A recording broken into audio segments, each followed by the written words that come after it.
যদি নিজের স্বামী বলে চলো বাইরে থেকে ঘুরে আসি, তাহলে এমন কি একটা মেয়েও আছে যে না যেয়ে থাকতে পারবে? হ্যালো ভিউয়ার্স, আসসালামু আলাইকুম। কেমন আছেন সবাই? আশা করি সবাই খুব ভালো আছেন। আমিও ভালো আছি আলহামদুলিল্লাহ। তো বাইরে ঘুরতে যাওয়ার জন্য এইদিকে আমার হাজব্যান্ড তালা ছাড়াই বাইরে এসে দেখে তালা নাই, তালা দেওয়ার কথা, আবার ভিতরে গিয়ে তালা নিয়ে এসে তারপরে তালা লাগিয়ে দিল। আর এই তো আমরা সবাই রেডি হয়েছি। অনলি 5 মিনিটে আমরা মা ছেলে মেয়ে সব রেডি হয়ে গেছি।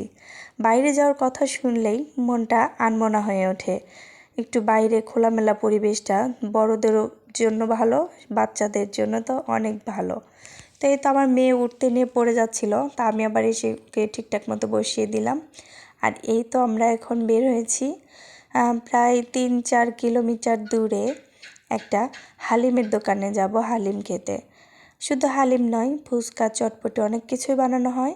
এখন সবাই বলতে পারেন যে এত দূরে যাওয়ার কি আছে? আছে, শহরের ভিতর অনেক জায়গা আছে যেগুলোতে ফুচকা হালিম পাওয়া যায়, কিন্তু মানসম্মত ও স্বাস্থ্যসম্মত ওই দোকানটাতে আমরা প্রায়ই যাই হালিম খেতে। এই তো এই মোটরসাইকেলে যাচ্ছি 4 জন কোনো মতো বসে। তো এই সময় ভিডিও করাটা পসিবল হয়নি। এই তো আমরা এসে গেছি এই সেই হালিমের বিখ্যাত দোকান, যেটার নাম ডাক অনেক। আর এখানে অলওয়েজ মানুষের ভিড় লেগেই আছে। তো আমরা ভিতরে জায়গা পাইনি, তার জন্য বাইরে যেয়ে বসতে হয়েছে। বিকাল ছিল সময়টা, বাইরে কিন্তু খারাপ লাগেনি, খুব ভালো লেগেছে। বাইরে বসেই তো আমি ভিডিও করছিলাম। আর এদিকে শুধু 2টা হালিম দিয়ে ওই ভাইয়ের আর কোনো খবর নাই।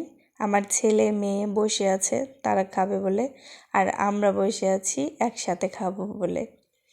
তো আমার মেয়ে হালিম খাবে না, সে ফুচকা খাবে, বাসা থেকে বলেই এসেছে। ওর জন্য ফুচকা অর্ডার দেওয়া হয়েছে। আর আমাদের দুজনকে হালিম দিয়ে আর কোনো খবর নাই ভাইয়াটার। আমি বসে বসে কিছুক্ষণ একটু ভিডিও করলাম। এই তো সবাই বসে আছি এখানে। তারপরে দেখলাম যে ভাইয়া নিয়ে এসেছে ফুচকা এবং আমার ছেলেকে হালিম দিয়ে গেছে ঝাল ছাড়া। সবাই মিলে খাওয়া দাওয়াটা শেষ করলাম। খাওয়া দাওয়ার সময়টা ভিডিও করা হয়নি। এখন বিলটা দিয়ে আমরা এখান থেকে চলে যাব। আমি ওই ভাইয়াটাকে বলছিলাম যে ভাইয়া আমাকে একটা টিস্যু দেন। ভাইয়াটা প্রথমে বুঝতে পারেনি, পরবর্তীতে আমি দেখিয়ে দেওয়ার পরে বুঝতে পেরেছে। আমি এখান থেকে একটা টিস্যু নিয়ে মুখ মুছতে মুছতে বাইরে চলে গেলাম। এদিকে বাইরে বের হয়ে দেখি সন্ধ্যার আভা নেমে এসেছে। চারিদিকে একদম সোনালি হয়ে গেছে পরিবেশটা। কিছুক্ষণের মধ্যেই সন্ধ্যা হয়ে যাবে।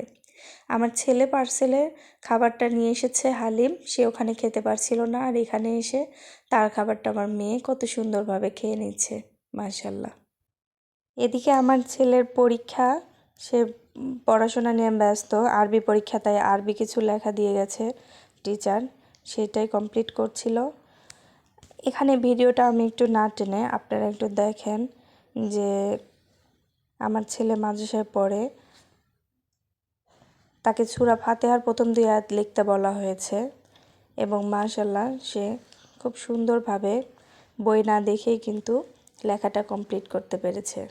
আলহামদুলিল্লাহ, আমি তাকে মাদ্রাসাতে পড়তে দিয়েছি। আমার ইচ্ছা আছে তাকে কোরআনের হাফেজ করার, বাদবাকি সব আল্লাহর ইচ্ছা।